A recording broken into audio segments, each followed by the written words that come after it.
मित्रांनो, तुम्ही तुमच्या घरात कुलदेवीचा कलश भरला आहे का? जर भरला असेल तरी हा व्हिडिओ बघा आणि भरला नसेल तरी हा व्हिडिओ बघा. मित्रांनो, आपल्या घरावर जेव्हा संकट येते, अडचण येते, दुःख येतात, तेव्हा आपल्या रक्षणाला सगळ्यात आधी कोणी येत असेल, तर ती असते आपल्या कुळाची देवी, कुलदेवी.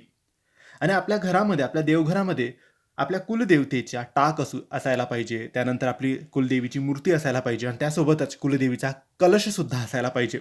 आणि कुलदेवीच्या वारी, मग कोणाचा मंगळवार असेल, शुक्रवार असेल, रविवार असेल, त्या वारी त्या कलशातले विड्याचे पानं किंवा आंब्याचे पानं जे तुम्ही लावले असतील ते आणि शुद्ध पाणी हे बदलायचं असतं. बाकी नारळ आणि तेच राहू द्यायचं. असं दर आठवड्याला आपण ते बदलायचं असतं आणि रोज त्याचे पूजन करायचे, अगरबत्ती, दिवा ओवाळायचा, फुलं लावायची आणि प्रार्थना करायची की आमच्या घरावर कोणतेही संकट, अडचण येऊ देऊ नको. आमचे रक्षण कर, घरात समृद्धी आणि प्रगती होऊ दे. नक्की मित्रांनो, कुलदेवीचा कलश भरायलाच पाहिजे.